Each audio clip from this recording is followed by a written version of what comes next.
Okay, welcome everyone, and good afternoon. Welcome to this very interesting book launch.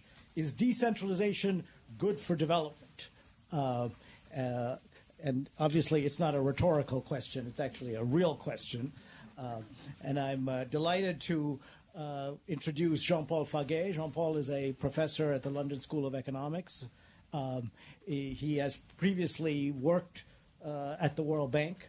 I'm listing his accomplishments in increasing order of importance. So he was previously worked in Bolivia for the World Bank, and before that he was my student at the Kennedy School. So, although that makes me feel old because there's some of his students who are here in the audience. And we'll have Keith McLean, who's a lead governance advisor. Governance specialist, sorry, in the global governance practice as our discussant. So, Jean-Paul. Great, thank you. Thank you for that kind introduction, Shanta. Thanks to Keith for agreeing to be the discussant and take the trouble of reading the book and preparing comments. And thank you to all of you for being here today. It's a great honor for me to be here at the bank with you to talk about these themes. So this book came out of a conference that I organized in 2009 at Columbia University under the aegis of Joe Stiglitz's Initiative for Policy Dialogue. There's one group that is sort of a matrix format, IPD, and there's one group that looks at decentralization, and I'm, right for what it's worth right now, I'm the head of that. And I organized a group that included Shanta and Stuti Kamani and a bunch of other people, some of whom are here. And also colleagues from the IDB. And the idea was to fuse academic insight with policymaker experience. And so that's what this book, if it has any value, hopefully it's that. It's bringing together ideas from the frontier of academic studies of decentralization with real policymaker insight into how it happens or doesn't happen and how it happens well or badly. The background to this is that decentralization, as everyone in this room knows, I'm sure, is going on or thought to be going on, is claimed to be going on essentially everywhere in the world. In 2000, the World Bank published a study, and this result was repeated several times inside the bank and without, that between 80 and 100% of the world's countries were experimenting or had recently implemented some form of decentralization. Since 2000, there have been at least 35 announced new experiments in new or deepening reform. This has set off a cottage industry, but it's really a huge industry of hundreds of academic studies published in academic journals, and if you include the so-called gray literature of reports and evaluations by places like the bank and IDB and Fund and others, the number ascends into the thousands. Today, a lot of the older studies from the 70s and 80s are criticized for being too anecdotal, for a lack of rigor. A new stream has come up, especially in the 90s and noughties, which is far more technical, formal models, well-identified quantitative empirical work. And that's good. So examples of this are people like Besley and Coate, Galliani, Gertler, and Shagrodsky, some work that I've done with Fabio Sanchez, just to name a few examples. But I mean, it's a big and growing stream. This is good, but it comes at a cost, and I think this is just sort of reality. And the cost is that technical rigor leads us to focus on things that are quantifiable. No? And it moves the focus away from larger, more nuanced, complex questions that are often at the heart of the policymaker's decision to decentralize or not, and if so, how to do it. So what we seek to do is return attention to these issues, which are very important, but which are difficult to deal with in this more technically rigorous way. Also, a lot of the newer literature is frankly beyond the grasp of practitioners and even first-year graduate students. I mean, it can often be very complex. And so we wanted to switch the focus and deal with these issues in the best way that we can, and try to provide some answers through this marriage of insights. And so, I mean, just to give you a quick idea, some of the people who were present on the academic side were people like Roger Myerson, Barry Weingas, Pranab Bardhan, Dilip Mukherjee, people who have real, sort of big reputations and real experience investigating these things. People like Shanta, Stuti, maybe even me are kind of 1 foot in, 1 foot out. And then there were other people who were, really policymakers, like Manishankar Iyer, the former Minister of Panchayat Raj in India, Gonzalo Sanchez de Lozada, the former president of Bolivia who implemented popular participation, a Communist Party Central Committee member from China, and others. So, a real mix of people with different experiences. And mixing it up in this way allowed us to focus on questions like, why do politicians decentralize in the first place? If we believe that politicians, leaders, policymakers are rational, which is how the social sciences tends to treat people, and I think rightly so, then that's a non-trivial question. Ask yourselves this: why does anyone get into politics to give power away? It doesn't actually make sense. No, it assumes some sort of irrational behavior. We'll get into that in more detail in a moment. Assuming that somebody has decided they want to decentralize, how can she make reform more feasible? How can she, because even if the leader wants to do it, she has to build a coalition to get it through Congress or Parliament. She has to convince the bureaucrats, the civil servants and others to actually implement it. By definition, decentralization is the central government giving away power and resources to people beneath them, hierarchically and geographically, whom they cannot control. That's the definition we're using. These people who receive, the lower level people who receive power and authority, have their own independent mandates, their own sources of legitimacy, their own voters that they need to please, and so they're substantively independent. So how does the central government, how does the leader build a coalition at the central government level to actually do this, to get it done? Then once it's being done, if it's being done, how can decentralization lead to improved development outcomes?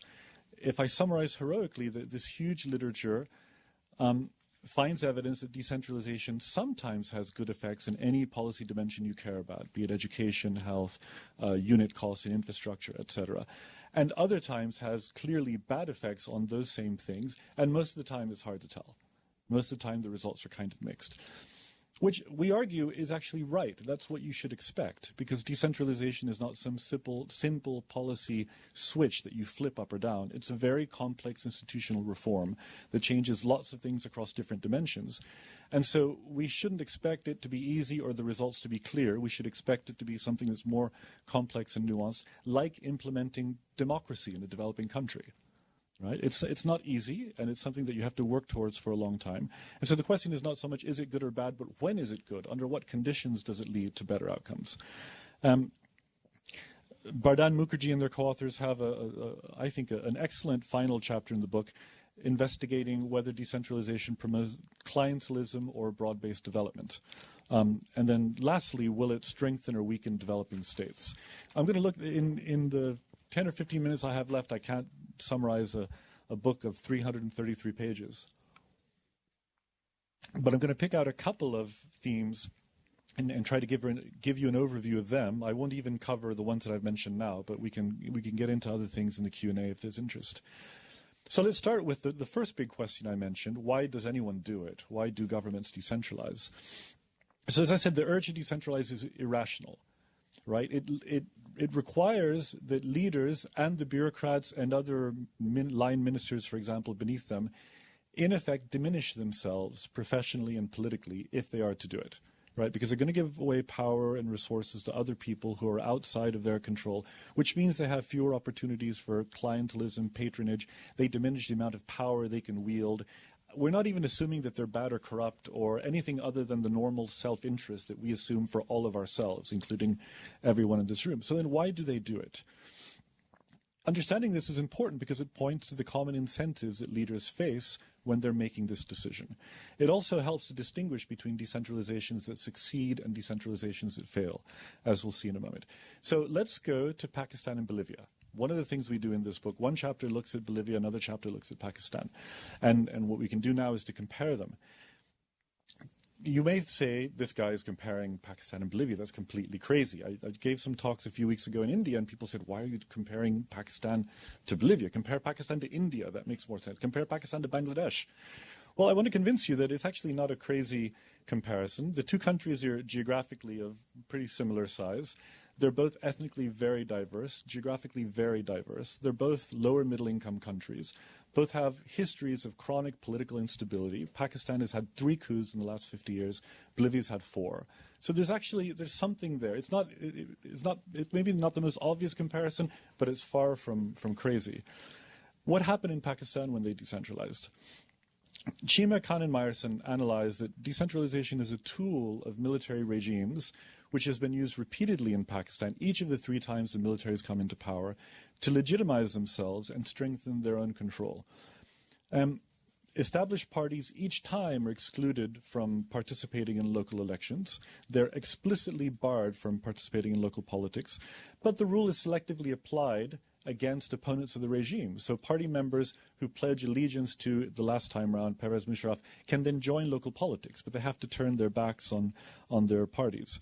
The result of this is that these supposedly non-partisan local governments are tarnished in the eyes of voters, and they're like a pox in the eyes of the parties, who then, when they eventually come back into power, just cancel it. And that's what happened in Pakistan. Eventually, Musharraf fell, not directly because of decentralization, but he's sort of been there for a while, and there was a corruption scandal with the judges, and so he fell. And when he fell from power, the established political parties, there was an election, and they came back into power. And the first thing they did was to literally close the doors and turn out the lights on local government and shut it down. And there wasn't a peep from the people. People didn't demonstrate. People didn't demand that their local governments that they had invested in continue. They closed it down without further ado. Contrast that to Bolivia. In Bolivia, with the Ley de Participación Popular, the government at the time was facing two problems. One was an ineffective state, a state that was largely absent in the majority of Bolivian space and about half Bolivia's population, where there are many small and medium-sized rural communities that had minimal services or even no services, where the school operated occasionally and there was no health post and there were no paved roads and there was no irrigation system, or the irrigation was provided by by the people who lived there, by the peasants, by the vecinos, the neighbors, but there were no centrally funded or state-provided services, and where there were, they were poor. Maybe more immediately from the point of view of policymakers, there were militant regional interests, especially in the department of Santa Cruz, but also to a lesser extent in Beni and Tarija, who were holding the country hostage, holding the unity of the country hostage to their demands for greater transfers from La Paz. And these militant regional interests were sort of hangovers from the dictatorship period. They had arisen especially under the dictatorship of Hugo Banzer. They were self-appointed movements led by business elites that managed very cannily and successfully to mobilize grassroots supports in their region for the agenda dictated by these elites. And so the solution that the government hit upon, and this is a solution that it wasn't just the party in government at the time, which was the MNR, and it wasn't just the coalition in power because they were in power with some other parties, but it actually spanned the government opposition divide. The solution was to undermine especially the regional militant elites by decentralizing one level beneath them. They went straight down to the local level. They did not decentralize to the regions. Bolivia has 9 regions, which are like American states or Canadian provinces. They did not decentralize to that. In fact, they did the opposite. They went lower to municipalities and pulled the rug out from under these regional elites that were explicitly using the threat of breaking up Bolivia as a threat to get more resources from the central government. So now how do we compare the results? Well, in Bolivia, decentralization was a democratizing riposte to the agitation and demands of authoritarian regional movements. In Pakistan, it was an authoritarian strategy to undermine established political parties and legitimize military rule. So apparently the same reform that in both cases went beneath the provincial or departmental level straight down to local government. So there are lots of similarities. They were both implemented. Both reforms were designed behind closed doors by teams of people, technocrats in the Bolivian case, military people in the Pakistani case. And yet they were designed in completely different ways and with completely different outcomes. So it's not surprising in Bolivia that political parties took to local politics eagerly. They organized territorially nationwide. Most political parties didn't exist beyond the major cities, and so they organized local units, local chapters throughout the country. In Pakistan, the parties treated it like a disease and didn't want anything to do with it, and when they came back, they refused to participate in local government. They allowed the serving local politicians to finish their terms 2 years later, and then they closed it all down. And so we see that different imperatives lead to different designs and lead to completely different outcomes. In Bolivia, it was a strengthening and deepening of decentralization because it strengthened and deepened democracy in a deep sense. And in Pakistan, it's complete abolition. So then this sheds light on the further question of how do politicians, political parties, and leaders make decentralization viable? And here we get the answers from the Bolivian case and not the Pakistani case, because at the end of the day, Musharraf was a dictator and he decided to do it, and the other people just did as they were told.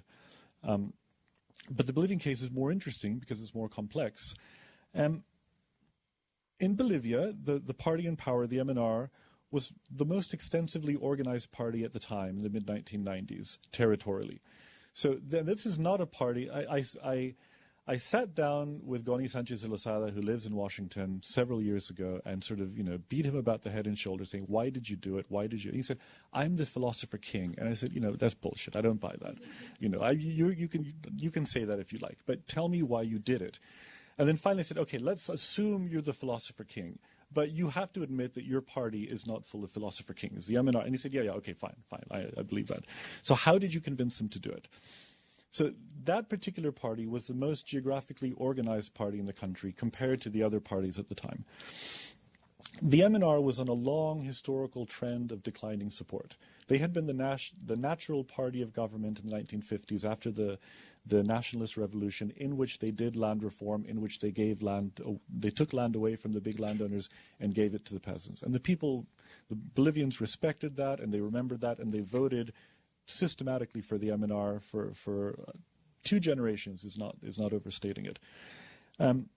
By the 1990s, they were no longer capable of winning elections by themselves, and they were no longer capable of winning elections even in big, unwieldy coalitions by around the year 2000. So they were on a long trajectory of downward decline. They thought, at the end of the day, how did he convince his party, which was a very kind of aggressive, single-minded party that sought power, how did he convince them to do this?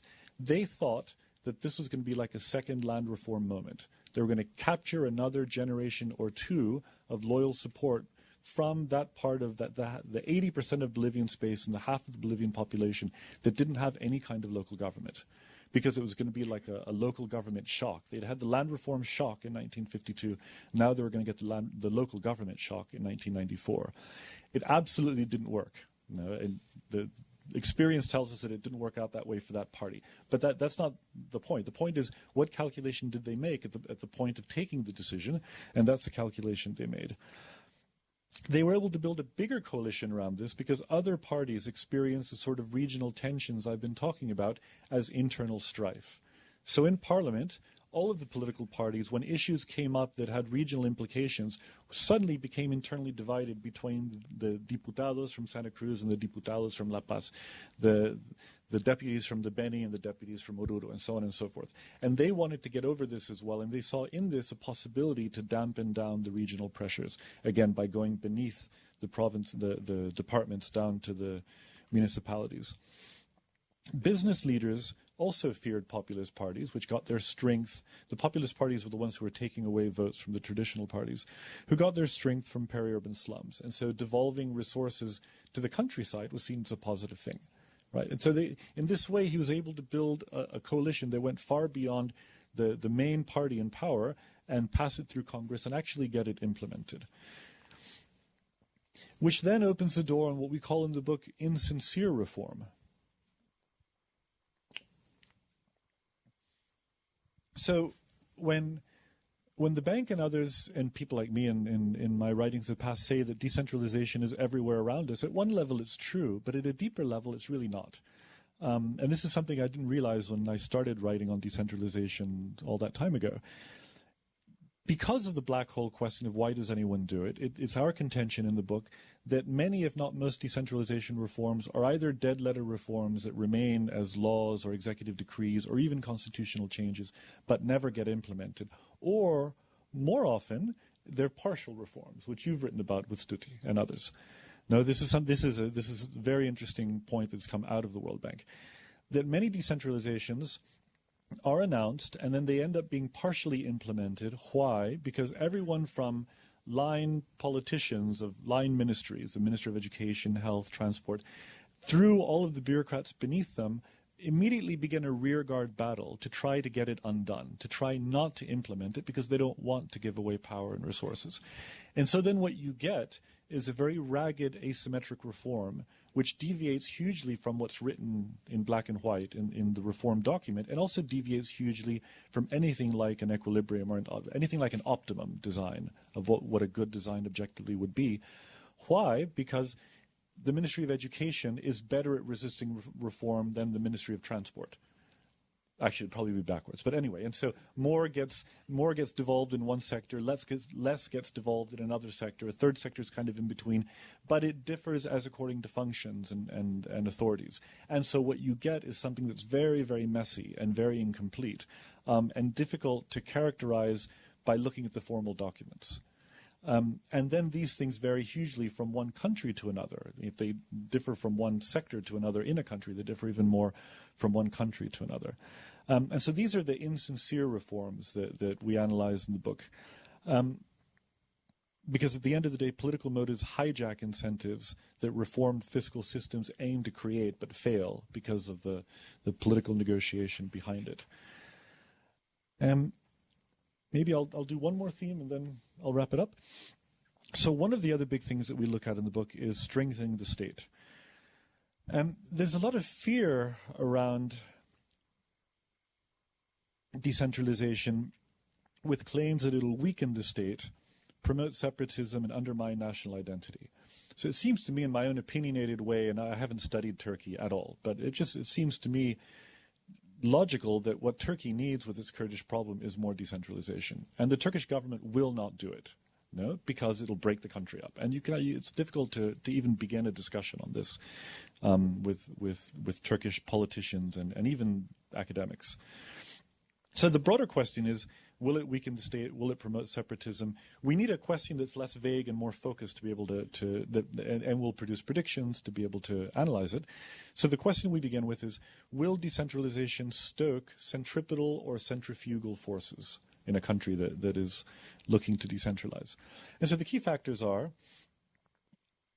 the regional specificity of elite interests. So two things. One, do coherent regional elites exist? And this is an empirical question. Some countries have them, other countries don't. If they exist, do they have more to gain from secession than from staying in the country, maybe with decentralization or more autonomy? If they have more to gain by breaking away and being, the head of the mouse as opposed to the belly of the tiger, then that country has a serious problem. The question, because the way to understand this is that these regional cleavages and these centrifugal forces are not God-given. They're not spontaneous. They don't arise naturally.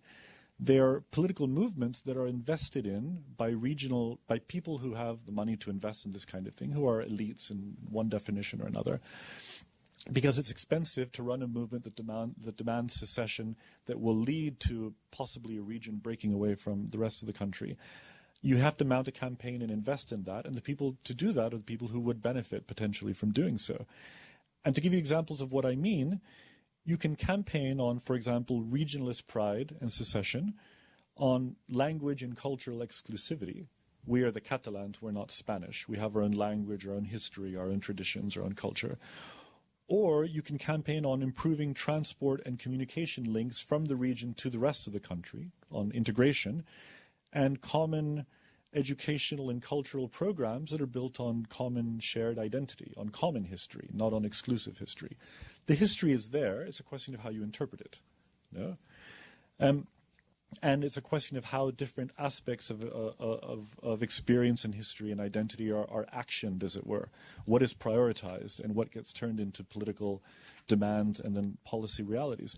And so it seems to us that it's not a question of decentralization necessarily promoting one or the other. Again, it's a more nuanced question of how you decentralize, and you can decentralize from unity. And the answer here is actually given by Bolivia, which is why I began with the Bolivian case. Centrifugal reforms are limited to the spatial confines of the major tensions that a country suffers, right? So if you take Turkey, and Turkey has, I think, 7 regions in it. If you decentralize to the regions, you're going to get 2 regions that are dominated by Kurdish-speaking people. And so you can bet that Kurdish-speaking leaders who make those sorts of appeals will be the governors of those regions, right? Reforms that underpin unity instead transcend these boundaries and ways of thinking. And so one way to do that is what the Bolivians did, decentralize one level beneath the major cleavages. So in the Bolivian case, to municipalities, not provinces. That, in addition, has the advantage that municipalities are not identified with group identity or privilege. They tend to be identified with far more boring issues of efficiency, like garbage collection, like street lighting. It's difficult for a municipality to express an ethnic or linguistic identity because municipalities are too small. No, they're not and at the municipal level they're not sufficiently homogeneous. So you decentralize to that level, and then you can implement complementary reforms that promote a single market for goods and services that tend to integrate with the rest of the polity. This can help also to prevent the development of elites that want the opposite, that want to break the country up. And so we call this binding a country together from the bottom up via decentralization and infrastructure and transport in a way that tends to lead to economic growth and also tends to lead to national integration and not breakup. And then finally, strong versus weak state. There's an older but very influential point of view that comes out of political science that says a strong state is a centralized state, and this is almost definitional. It's axiomatic. A centralized state is stronger than a decentralized state. It contrasts the strength and purpose and reach of a centralized state with greater sensitivity and responsiveness of a decentralized state, but that is weaker. That's the trade-off. We think this is wrong, and it's a stagnant debate. It's influential. People like Theda Skocpol of Harvard University, one of the most influential political scientists around, has put this view forward. And I have tremendous respect for her and her work, but I think on this particular point, she's just wrong. And all the people who claim this are wrong. We think it's a wrong dichotomy of strong insensitive versus weak insensitive. It's the wrong way to think of it. A better way to think of it is a command structure that is simpler and cleaner, the centralized command structure, but more brittle in the sense that it's more susceptible to failure in any one of its parts, as opposed to a decentralized or federal command structure, which is more complex, probably has higher transaction costs, higher operating costs. It has more overlapping actors and more independent sources of authority. So imagine, do the thought experiment that you're a citizen and you're suffering from a natural disaster or an outbreak of a disease, and you're in a highly centralized regime, say Siberia under the highest expression of centralization, say 1950 under Stalin, a highly centralized regime. Or you're in India today, let's say, or Brazil or the United States for that matter. Where do you, the citizen, have a better chance of getting an effective response? If you're in the Soviet Union, and if your local official is competent and cares about doing the right thing for whatever reason, ideological, political, or otherwise, then things will work out well for you. But if your local official is incompetent or corrupt or just asleep, then you're kind of stuck. No? There's no one else you can appeal to because the system by design is a monocratic hierarchy. The state government, the regional government in the old Soviet Union, isn't going to respond to you except through the local official, because that's the way the system is designed. Stalin will never find out about it unless it's reported up the chain of command. The local official has a very strong incentive not to report any problems up the chain of command, again by design of a monocratic hierarchy. This is what Max Weber was talking about a century ago. In India or in the United States, right, very different countries, but similar incentives because they're federal, complex democracies. The local government might be inept, but the state government is there and probably led by a different political party. And even if it's not led by a different political party, a different set of politicians who have strong incentives to show that they're being responsive. And if the state government isn't there for you, then the national government is. No? And there's a natural competitive dynamic amongst the different hierarchical levels because the mayor wants to be governor and the governor wants to be president or prime minister one day. And so there's every reason to, all else equal, the chances that the citizen will get an effective response from one of the different levels is higher in India than in the Soviet Union because there are the different levels. And so that's what we mean by more robust and less brittle. Another way to think of it is as a trade-off between the strength of the national leader versus the institutional strength of the state. A centralized leader is strong at the expense of the state. Decentralization takes her discretion and encases it in rules, procedure, and the need to agree decisions with subnational actors. Because in a decentralized system, no policy action, or I shouldn't be that extreme, few policy actions are the exclusive privilege of any one level. Even simple things like primary education are produced by cooperation between local, regional, and national officials, because it takes local, regional, and national funding to produce primary school teachers in first grade. So when you decentralize, what you're doing is you're weakening the discretion of the leader. No longer can Stalin say jump and thousands of workers, of officials and party apparatchiks jump all over the Soviet Union. Now it's more complicated, and different levels have their own sources of legitimacy and their own mandates. So you're weakening the strength of the leader, but you're strengthening the strength of the state, as it were. The state is stronger and more stable at the expense of the leader. That's the trade-off you face. You can decide which way you prefer in that trade-off, but for us, it's a no-brainer. For us, we should always strengthen the state when we can. Great, okay. Thank you. Thanks very much. Tour de force. Thank you. 300-page book in 20 minutes. It's a pleasure to be here, and I want to thank Shanta and Jean-Paul for the opportunity to be discussant on this. My priors are I'm on the policymaker side of decentralization, practitioner side, and I certainly come down on the side of what this book is saying. I thought it was an excellent book. From the policymaker side, it doesn't tell us anything particularly new from the perspective of what we grapple with on the ground in reality, but it really captures in a very cogent and analytically compelling way some of the complexities and challenges that we face during decentralization. So I think it's a really, really good addition to the literature and a fundamental contribution to have all of these pieces and written by really excellent academics and practitioners. Since I've been asked to be discussant, I'll pick a few little quibbles here, and I'll reflect on some of the things that I agree with and explain why I think these are important points. I think one of the central messages of this this book is that, decentralization is a highly political process, and the decision to do it or not is actually a highly intricate and highly involved process, which affects whether it's done well or not. And I think from the book you can categorize decentralization as good, the partial, and the cynical. And I think those are sort of the three buckets.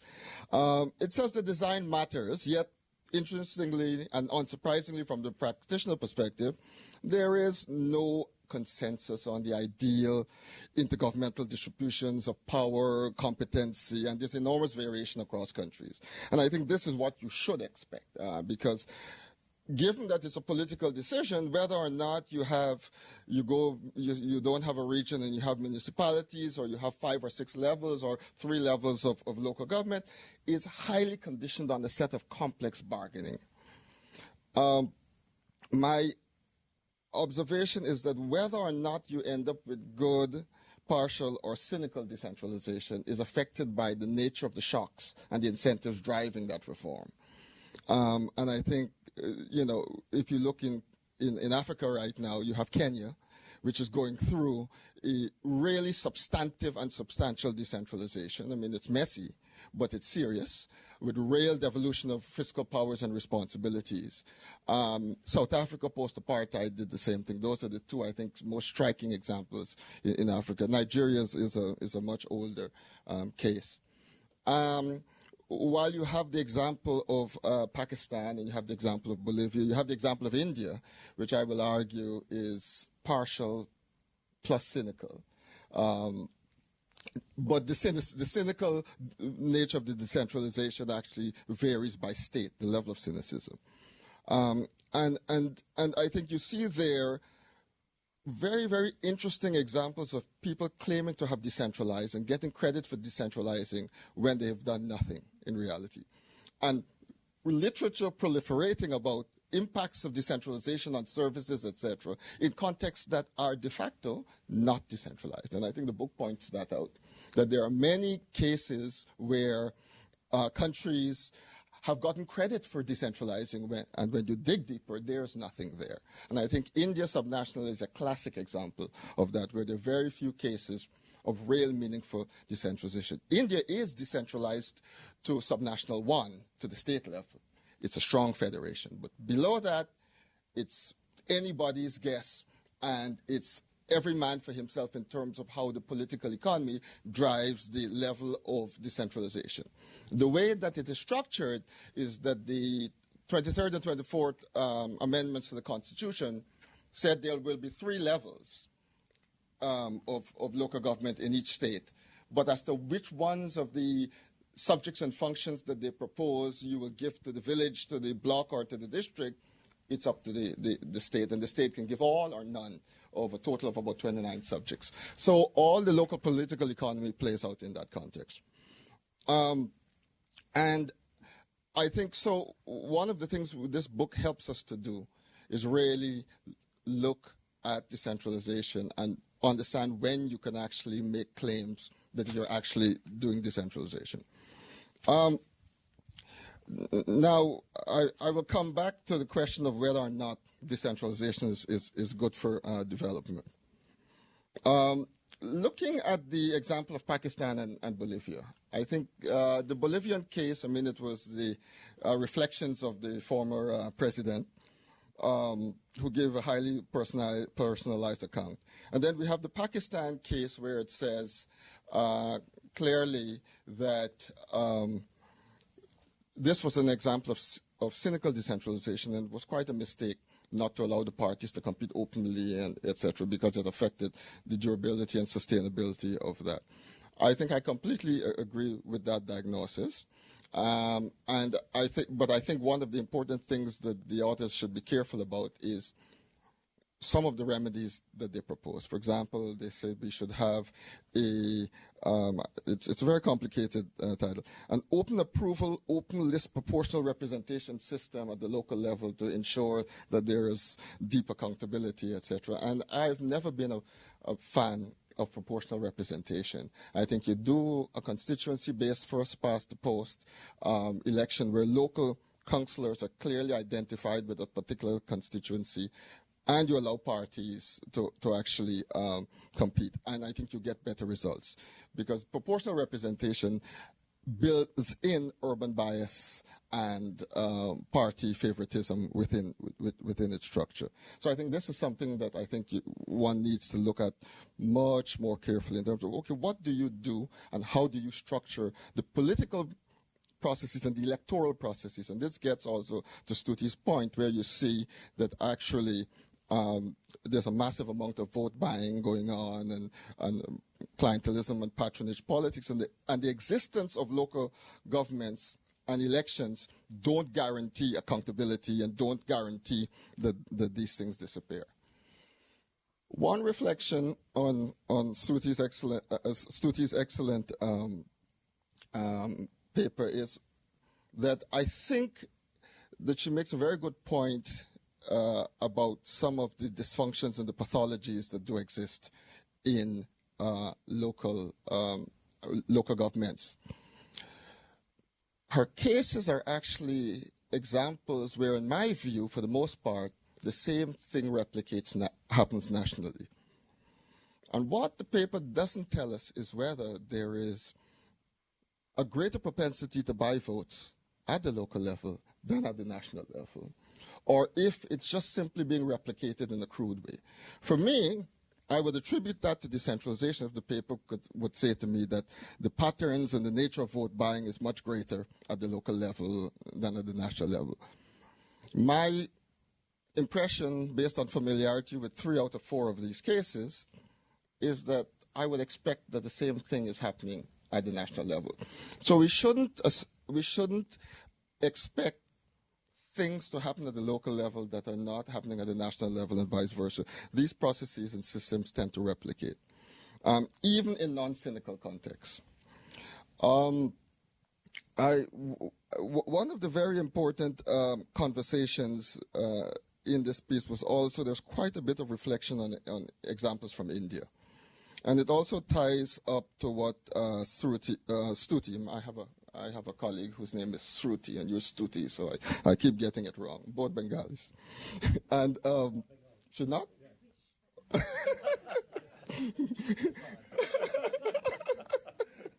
I'm batting 1,000 today, yes. And the Pradhan Mukherjee, Pradhan et al. Piece on West Bengal, when combined with the IR piece that talks about the history of decentralization, etc. I mean, when you put these things together, you see a set of interesting patterns that emerge. What IR says is that in spite of having these multiple levels of government in India and local government, most of the resources that come to the local level are coming through centrally sponsored schemes.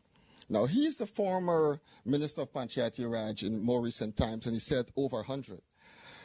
I was pleasantly surprised because when I was looking at these issues in the late 90s and 2000 and discussing with the government of India, there were about 400. So at least there's been some consolidation. It's just over 100 now, and it's no longer 400. But what happens in terms of the nature of these transfers is that they're actually household level and intra-household level transfers of specific benefits. So benefits like work, food for work, or rice for marginalized groups, work for women, very, very individualized benefits. And they use the local government, especially the village Gram Sabha, as a mechanism for actually identifying and targeting and so discussing who is eligible and who is not eligible. And so given that these local governments, especially at the village level, do nothing in terms of public goods, where there's decision space, which I will talk about in a second, and decisions to be made in terms of optimizing the use of resources between repairing the irrigation system, fixing the water, repairing the roads, they're doing none of that.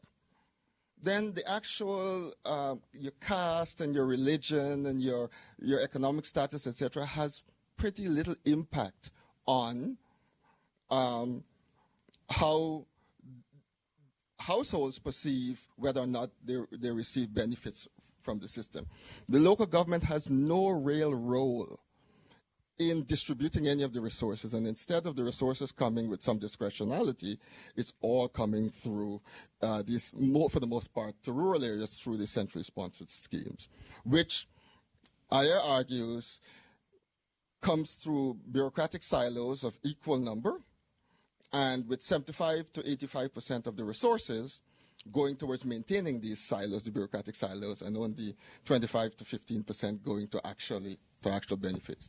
So I think you see an example of cynical state-level decentralization, a central government that is not willing to actually pass down devolved resources sub-state, replicating some of the things that you would expect. But of course, India is one of the most well-researched cases in terms of how many, what is the impact of service decentralization to the panchayats on service delivery. And I've often argued it's nonsense. It's garbage in, garbage out. What you do need to pay careful attention to is one of the very important messages of this book is decision space. This is what we used to call, we also call effective control. And the book makes a very, very strong argument, and this is by Bossert, that you need to have some level of discretion to make choices and internalize trade-offs at the level of the local government in order to have a proper accountability loop and to be able to deliver services to the citizens. If all of the resources are coming in a circumscribed manner, what you end up with is local governments with no real role in deciding on the priorities. You have no optimization of decision-making at the local level. So really, decision space, effective control of some types of functions, which will vary across country and across levels, but it should be credible. And both the administrative, political, and most importantly, the fiscal wherewithal must be vested with these local governments in order for them to function. Usually what you find is the fiscal is missing. They're elected, they may have a few staff, but they've got no actual decision-making power. Relatedly, there are very, very good thoughts in this book about how you design transfers, how you design your intergovernmental fiscal system so that local governments are empowered to function effectively. And one of the major takeaways is that you need to make sure that they don't become entirely transfer dependent, so that it is very important to have some own resources and own resource mobilization capacity. What we used to call this is you must link the pleasure of spending with the pain of revenue mobilization, so that you impose some amount of fiscal discipline at the local level. So that's a very, very important point. Let me wrap up by asking the question that the book set out to ask. So is decentralization good for development? What I take from this book, which is consistent with practitioner experiences, well, it depends.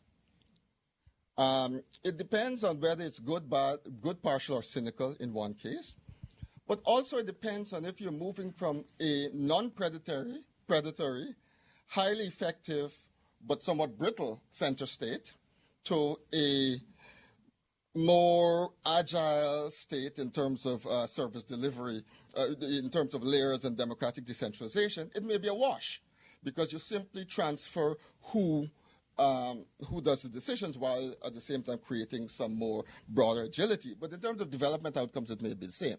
If you're moving from a predatory state to a robust intergovernmental fiscal system, then you get benefits because the local decision-making process becomes. So it depends on whether it's good, partial, or cynical, and it depends on whether you're moving from highly centralized but somewhat effective to highly decentralized and effective, or some variation of the two.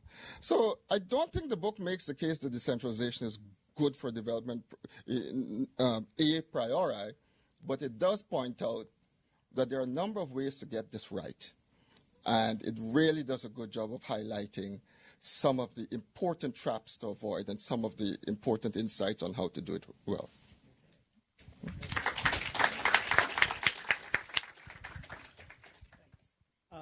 Okay, yes. So we have some time for questions, but before I give the floor, I want to mention that we have copies of the book available for purchase at the deep discount out there, and Jean-Paul will autograph your copy for you. There's also a possibility, Isabel has some flyers, so you can mail mail order the book. Of course, then you don't get the signature, the autograph, but it's cheaper too. Okay, Amparo. Do I need to go to the mic? Yeah, I think so. I don't actually know. Thank you. My name is Amparo Vallipian. I work in DECDG. I just first to begin on the Bolivia story, I think that you told only half of the story, because you told only the story about the popular participation law, which decentralized at the municipal level. But 2 years later, Bolivia passed a decentralization law with that name, which decentralized at the regional level. So I think that we need to couple that way. I have 2 points more on the economic analysis of decentralization that I'll want to run by all three of you. The first point is that we've heard a lot about why decentralize or not decentralize and how to decentralize or not, but not so much about what to decentralize or not decentralize. Lately, I've been rereading a lot of public good theory for other reasons, nothing to do with decentralization, but that brought me to mind whether public good theory is a good guidance to the what to decentralize. It's more or less in the vein of the World Development Report that Shanta led. So if you think about public goods where the public is at the national level, such as national defense, probably you don't want to decentralize that because your public is national. If you think about other public goods where the public is very local, such as garbage collection, you don't want to centralize that thing. So I think that could be, and I just wanted to have your thoughts on that. The second point is on this decision space. I forget the terminology that you used. And let me couple this with personal anecdotal evidence. I'm from Bolivia. I lived through the popular participation. And I saw that the first thing that happened, once you decentralize to the municipal level, you say, okay, so here's the money, and here's a list of things that henceforth you are responsible for. In practice, what happened? What was the first thing that happened? All municipal leaders fixed their offices. They bought 4x4s for themselves. Then once they did bought computers, then once that done, they started fixing the plaza, the central plaza, putting beautiful flowers. And never mind irrigation, rural roads, that was the last of the priorities, right? A few years later, I went to live in Nicaragua, where I was seeing the same exact same thing. So I wrote a piece on the Nicaraguan decentralization experience from an economics point of view. And in it, I was proposing the idea that the central government could have a matching grants scheme to incentivize the local government to adjust its priorities to the national priorities, right? So you could go and say, if you allocate your resources to rural irrigation, I will put in $1 for every dollar that you put in. If you spend your resources in beautifying the offices of the mayor, you are on your own. So I also wanted to get your idea about this incentive scheme.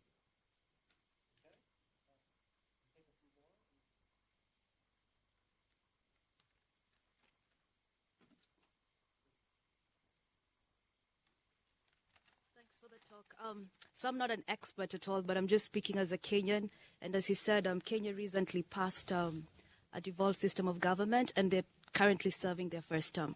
So I really like a lot of what he said, because you find that all the problems we had before at the national level have all really been translated to the county government. So there's not much of a change. So when we talk about it being good for development, are there like prerequisites that we have to do? Because if you had a corrupt judicial system, having it devolved, or even if cases have to be solved, it doesn't make it better. So what should a country do to make this more effective? Or are there times, like in Kenya's case, should we just not have decentralized?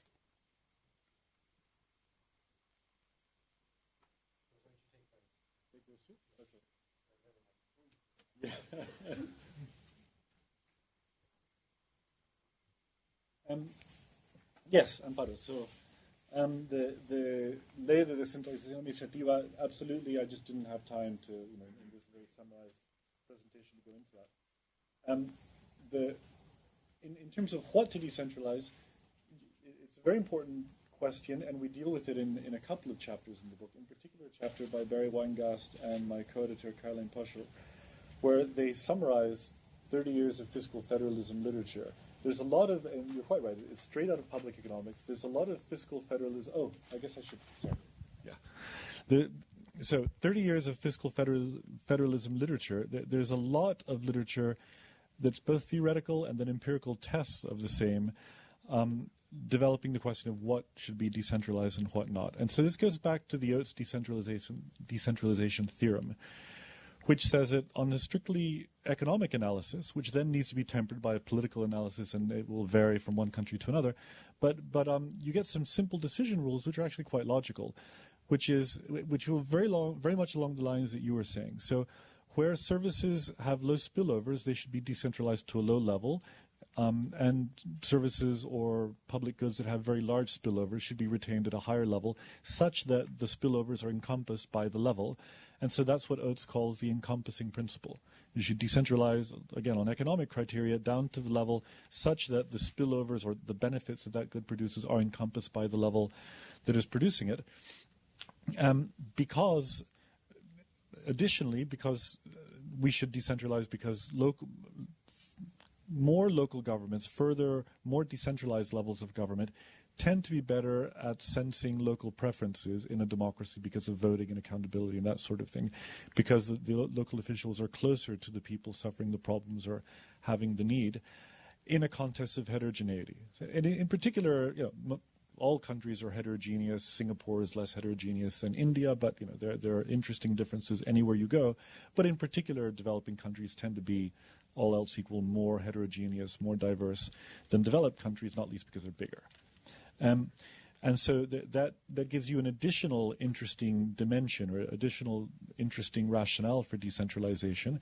The two of these together, the encompassing principle and heterogeneity, will almost always produce a situation where subnational levels of government have too much responsibility versus their ability to raise taxes. Their tax base just isn't big enough to fund the services that by rights they should be providing.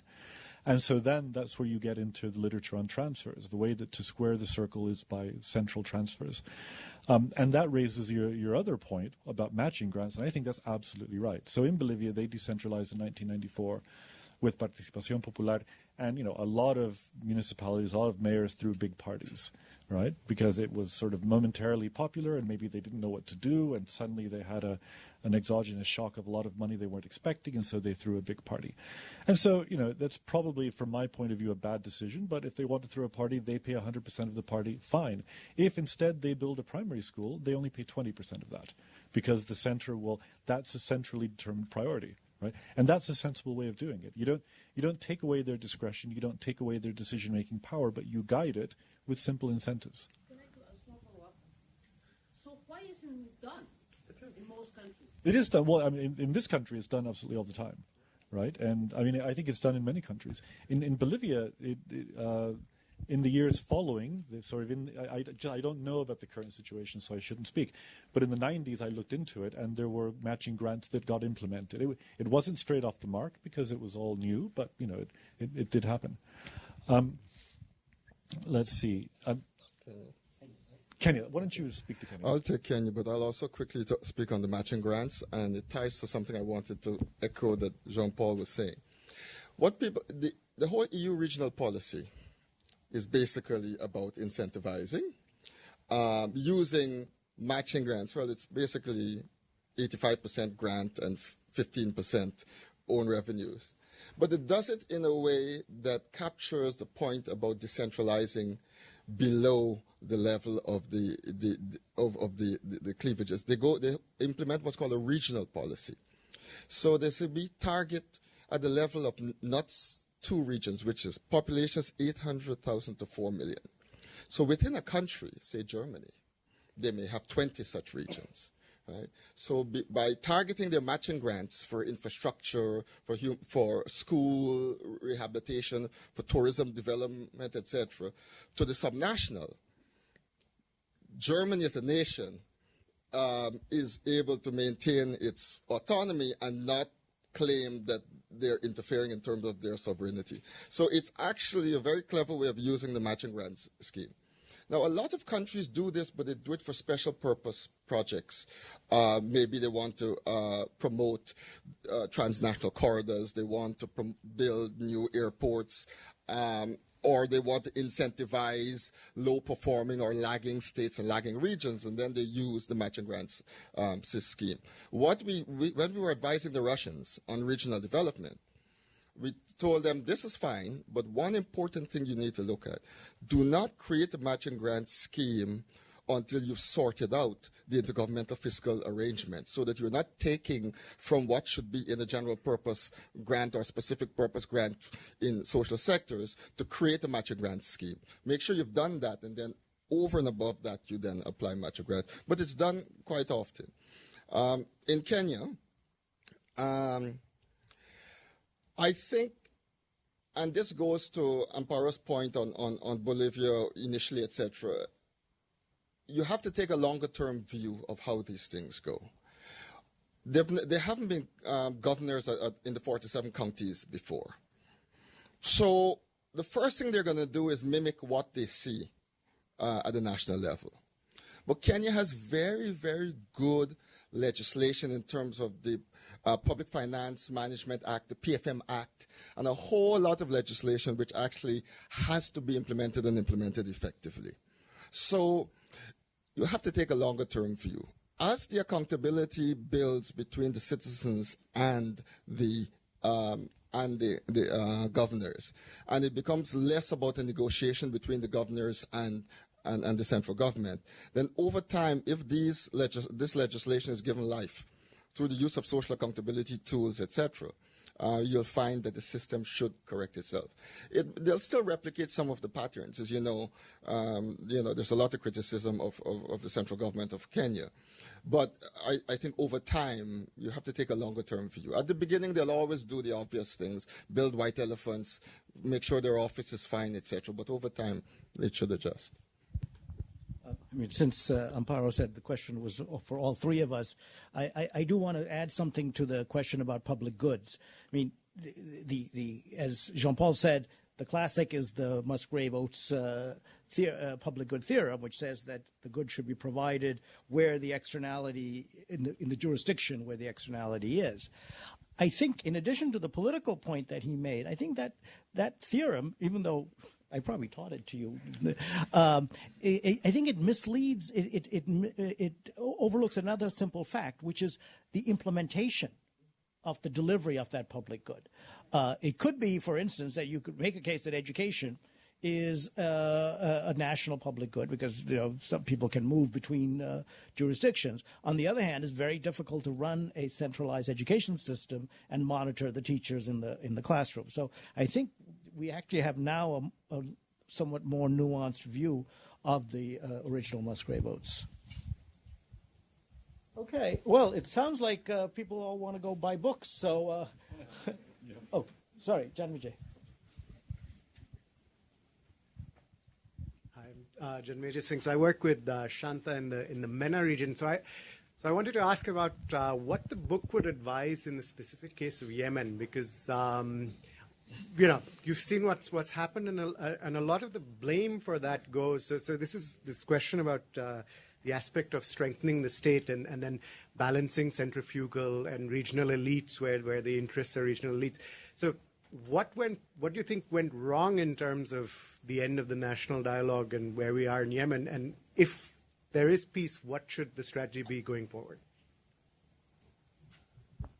I'm afraid I'm far too ignorant of Yemen to comment. I really couldn't tell you. I don't know the basic facts. Sorry. Go ahead, yeah.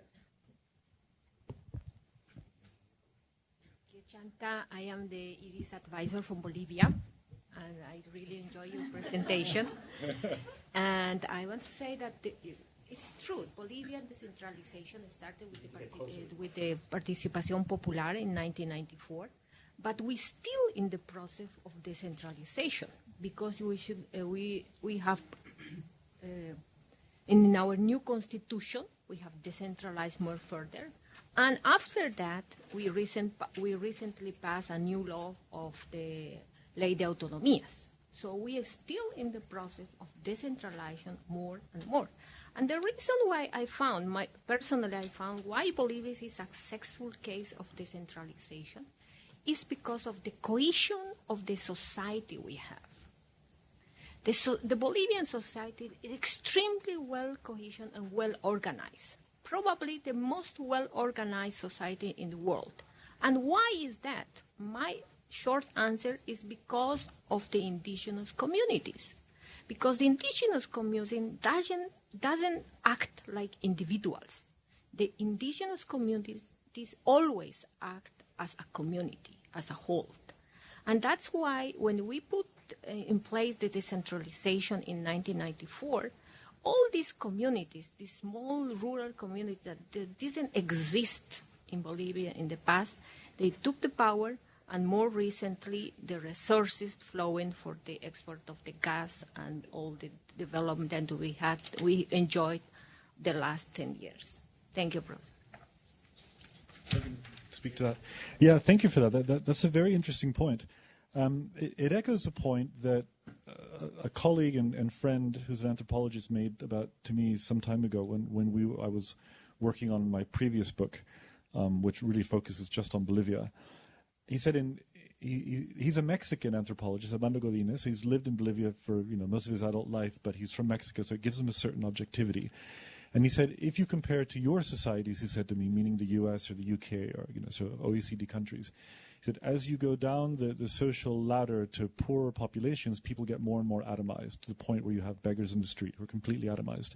If you do that in a society like Bolivia, there's more cohesion and more integration, and the social capital or the social bonds are stronger. And I think that's absolutely true. It's very interesting. In my talk, it was just to summarize, so I just really stuck to the 1994 reform, not even the decentralization law that followed 2 years later. But the more interesting one is the one that you mentioned, the Ley de Autonomías y Decentralización. So I think this is just a comment then. It's not an answer so much. It's something else. It's grist for the mill. It's very, very interesting that Sánchez de Lozada comes back in 2002, gets overturned and has to flee the country in 2003, which is why he lives not too far from here.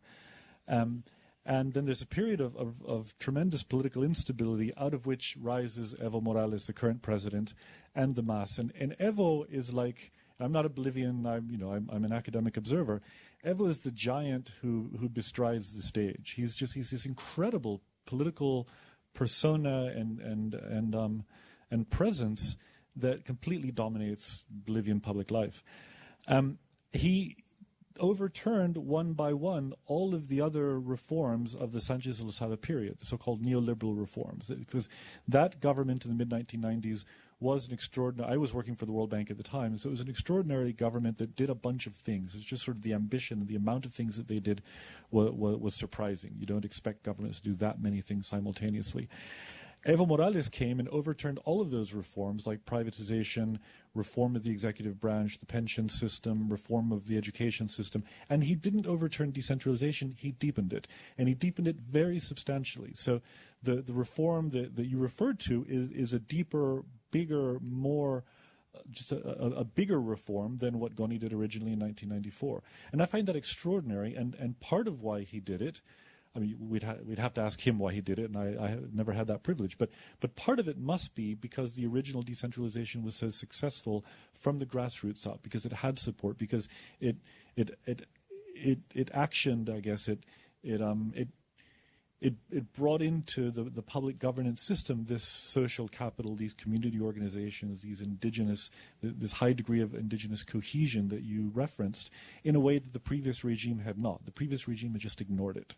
No, it was a regime run from las alturas de las grandes ciudades, from the heights of the elites who dominated the 5 or 6 political parties from the rich neighborhoods of La Paz, Cochabamba, Santa Cruz, basically ignoring this huge amount of social organization that was there. The decentralized regime brought it into the public governance arena, and what he's done is to build on that, I think very obviously and self-consciously and powerfully.